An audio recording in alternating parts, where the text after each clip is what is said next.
está siendo, digamos, moderadas en ese sentido, no está triunfando ese totalitarismo. Jorge analizaba que tiene que ver esa división territorial.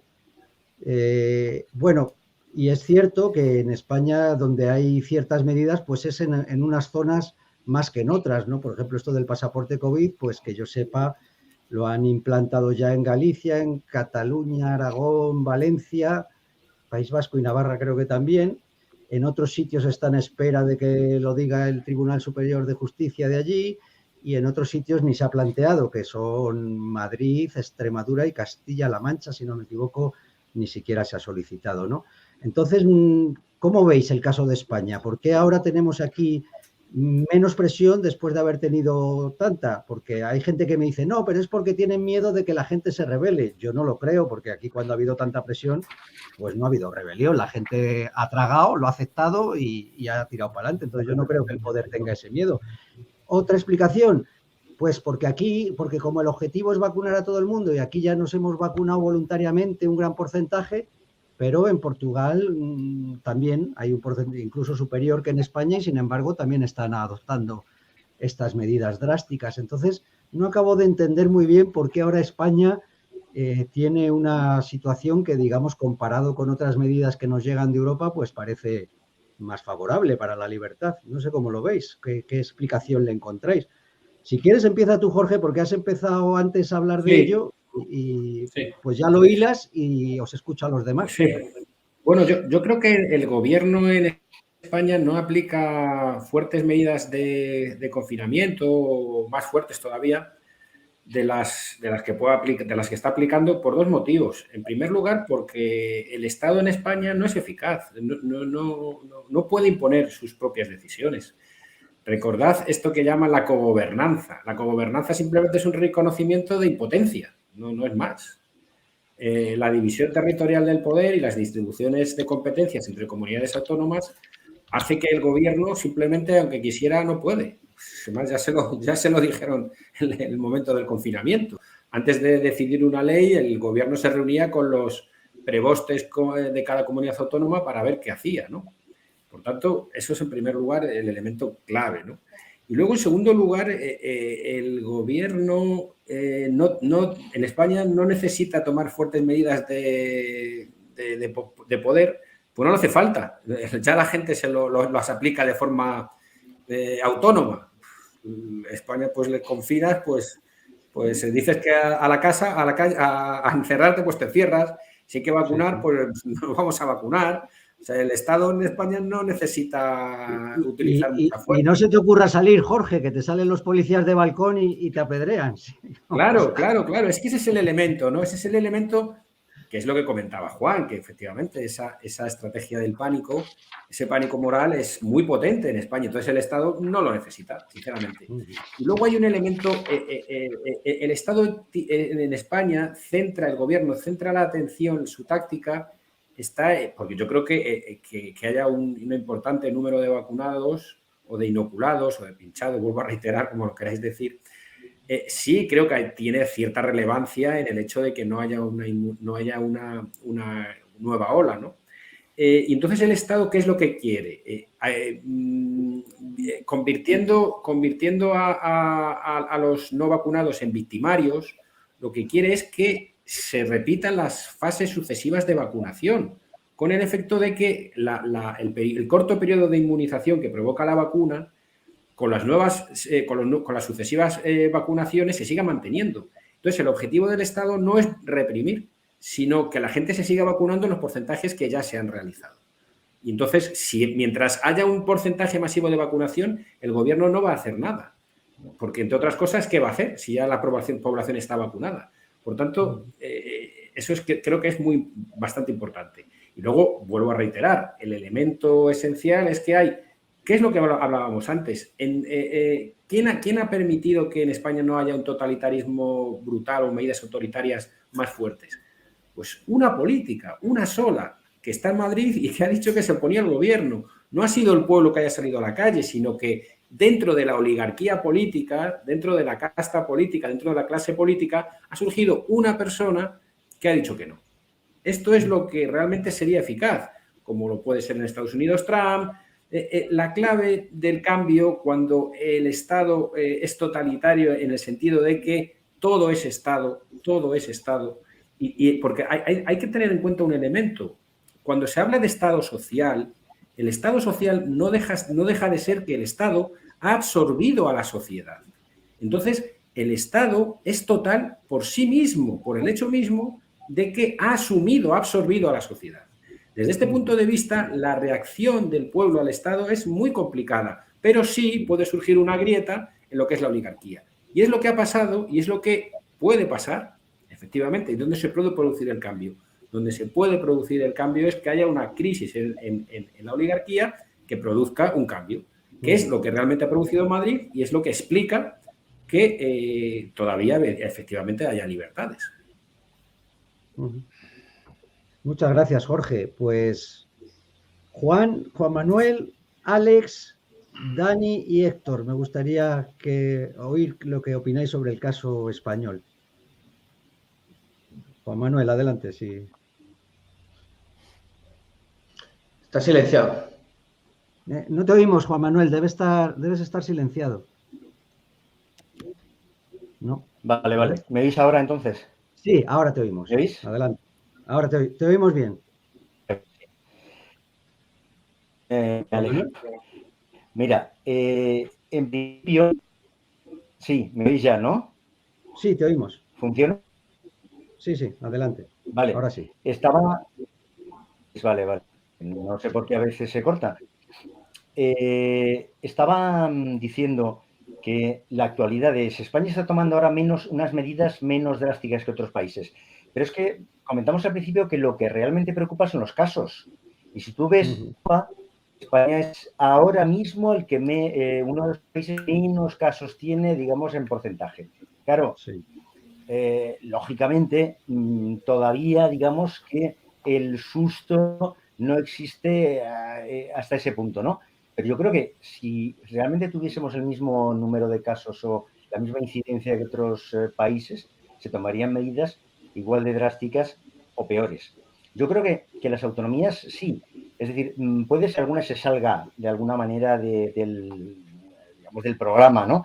Pero en general ha habido una especie de efecto comparativo, ¿no? Es decir, los estados se han comparado con otros y las autonomías también. Es decir, ¿por qué se aplicó el confinamiento? ¿Por qué los países aplicaron el confinamiento? Bueno, porque China lo hizo, Italia lo hizo y a partir de...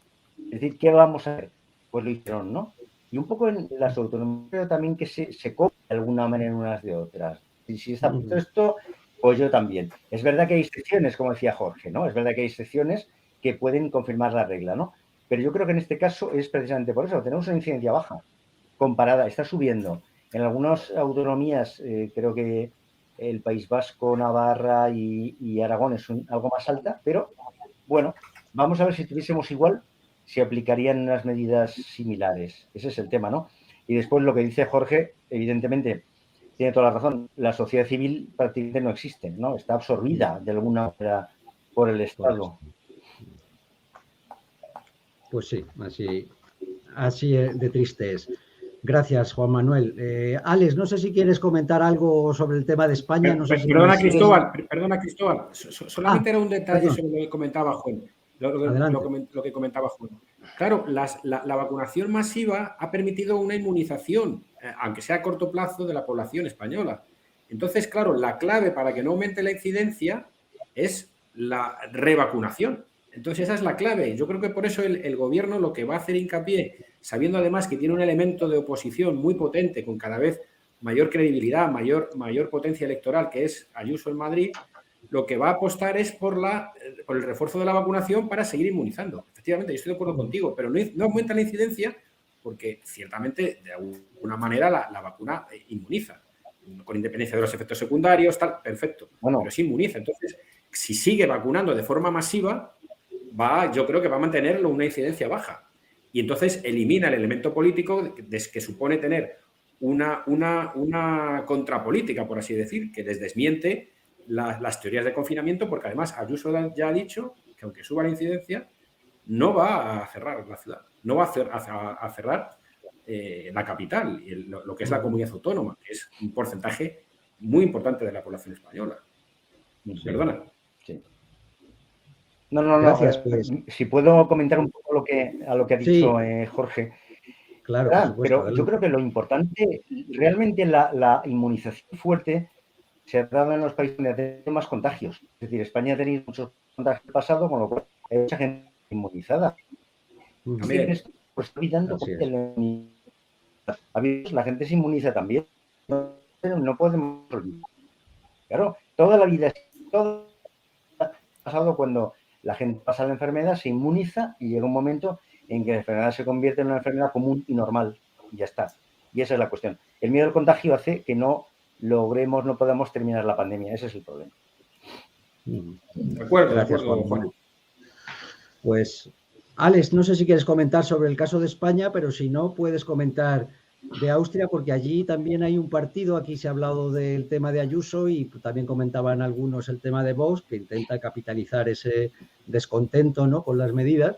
En Austria yo creo que el Partido de la Libertad, que, perdona, no me acuerdo de las siglas, sí ha sido además uno de los convocantes de esa gran manifestación y sí se ha mostrado contrario, ¿no?, a estas medidas de vacunación obligatoria, pase, etcétera. Sí, ¿Cómo lo ves? lo comento, sí, efectivamente, o sea, tenemos un partido que digamos, está en la ola de contra bueno, no te digo contra vacunarse, pero está en la ola de libertad, o sea, quiere que la gente decide por su propio bien o no. Y es un partido bastante grande. De hecho, ese partido que hace más o menos 14 años se conocía el nombre Haider, Jörg Haider, que estaba digamos, el capo bueno, no en Austria, pero de una región en Austria. Y este tío fallecido ese día y tal y cual. Y este partido es bastante grande, o sea, ahora mismo tiene un 20% de votantes y sigue subiendo, o sea, parece que si siguen así van a tener en algunos meses 25, algo, para decirte alguna cifra. Y obviamente tenemos estos, y también se han formado por el simple hecho de todo esto. Ahora se ha formado otro que se llama MFG, y estos, entre paréntesis, solamente tratan el tema de COVID. Es un nuevo partido que existe ahora desde hace medio año más o menos, y ya tiene bastante votos, o sea, ya tienen un 6 o 7%, o sea, ya están en el Parlamento. Y sí, el movimiento existe y pueden hacer bastante rendimiento político con el tema. O sea, la verdad, tenemos en la oposición tenemos obviamente muchos, pero en realidad la oposición grande es la que te acabo de decir, la de FPÖ, la de Haider de antes, y la de SPÖ, y la SPÖ es los sociales Política Österreich, o sea, los de la izquierda, los rojos. Y estos son en la oposición. Y estos de la oposición, solamente uno de la oposición, que son los de Haider, los azules, solamente ellos son contra la vacuna o son por la libertad. Los de SPÖ, nada de eso. O sea, ellos son totalmente de acuerdo con la dirección del gobierno, y tenemos en realidad solamente, bueno, este grande partido que podría votar para una cierta libertad que es obviamente, entre paréntesis, poca, y bueno, sí, es así. Gracias, Alex. Estaremos atentos a lo que ocurre en Austria, también en Francia, que dentro de poco hay elecciones, y veremos a ver qué movimientos hay en Europa y si tiene consecuencias estas medidas que se han ido tomando alrededor de la pandemia de COVID. Me falta por escuchar a Dani y a Héctor sobre qué opinan del caso español. Pues Dani, adelante, y te escuchamos y luego Héctor directamente, cuando acabe Dani, intervienes. Sí, con respecto al caso español, yo creo que Juan Manuel ha dado un poco en la clave al tratar el tema de la inmunidad. Y es que quiero insistir en el tema de la inmunidad, porque hay que tener en cuenta, por ejemplo, hechos, ¿no? Hechos como, por ejemplo, Bangladesh o la India, donde las medidas que se han tomado contra el COVID, pues, y especialmente con la vacunación, creo que son del 20% de inoculación en Bangladesh o por ahí, y ahora mismo la curva está plana, porque está, yo creo que pues, probablemente la gran parte de la población ya inmunizada. O sea, si ves que hay un 20% de inoculación, la curva ahora mismo está plana, cuando anteriormente sí que tuvieron un pico muy fuerte de mortalidad, obviamente ahí hay que introducir el factor inmunidad. Y eso puede ser uno de los motivos. Entonces, pero con respecto a España, si seguimos la hipótesis de que existe una agenda, obviamente en toda agenda se plantean una serie de objetivos. Y sería muy ridículo pensar que el objetivo sea vacunar al 100%, aunque los medios hablen de vacunar al 100%, etcétera, que eso no es más que propaganda. Obviamente el objetivo puede ser pues el 90%, ¿no? Entonces, en ese sentido, pues España ya ha sido un objetivo conseguido, ya se ha conseguido, ya no es necesario, es un objetivo conseguido y no es necesario implementar más medidas exageradas desde el poder político. Entonces, eso por un lado. Y por otro lado, que teniendo en cuenta todas las medidas que se han tomado, toda la inoculación que se ha producido y todo eso, el cargar en exceso desde el poder político, ojo, desde el poder político, no desde el poder mediático, porque estamos viendo que desde el poder mediático se está cargando bastante contra los no inoculados. Pero si el poder político carga en exceso contra los no inoculados, teniendo en cuenta que se ha vacunado ya pues el 90% de la población, prácticamente, ¿no? Creo que andan por ahí las cifras. Eso podría convertir a los no inoculados en víctimas que están siendo reprimidas por parte del Estado. Entonces, el Estado tiene que jugar un poco también con eso. Cargar contra un sector, pero no tanto como para convertirlo en víctima. Entonces, yo creo que también, por un lado, el objetivo se ha conseguido ya y los que quedan tampoco los quieren convertir en víctimas, como tal. En parte, teniendo en cuenta la hipótesis que he dicho de una agenda global que yo creo que que es lo que hay en el trasfondo detrás de todo. Luego ya se verá en el futuro si toda esta ingeniería social que se ha producido responde para hacer claudicar a las sociedades ante los miedos, acostumbrarlos, educarlos en eso, para futuras implementaciones, como pueda ser, pues yo qué sé, pues por poner un ejemplo, un chip, por ejemplo, de poner un chip. A todos, pues no lo sé, pues igual esté eso dentro de unos años y esto no es más que un proceso de adaptación para llegar a otra cosa, o de reducción o de esterilizar, si esto luego los efectos secundarios puedan esterilizar a buena parte de la población, no lo sabemos, ya eso son hipótesis, o transhumanismo, no lo sabemos. O modificar el ADN humano, no lo sabemos. Pues todo eso ya son teorías que andan por ahí dentro del mundo de la conspiranoia, que no dejan de ser teorías y que ya se irá viendo si son ciertas o no en un futuro. Gracias, Dani. Pues Héctor, te escuchamos tu análisis sobre España, el caso español. Sí, bueno, Cristóbal, gracias. Pues yo aquí en el análisis del caso español pues voy a ser muy breve, desgraciadamente. El gobierno español hará o bien lo que le manden hacer, como siempre, o bien copiará lo que hacen otros. Y con eso lo tiene todo hecho.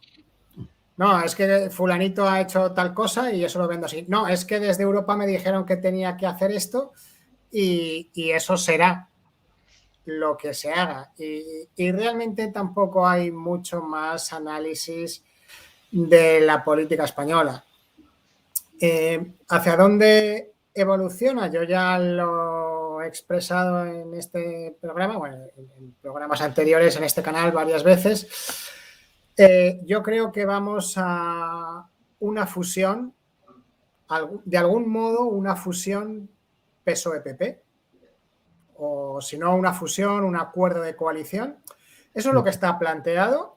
Y las personas del PP, o sea, yo creo que como se me ha rebatido en este canal, eso supondría no sería una fusión, porque las fusiones realmente nunca existen, sería una absorción del PSOE por parte, el PP sería el absorbido por parte del PSOE. Yo creo que eso es lo que está sobre la mesa.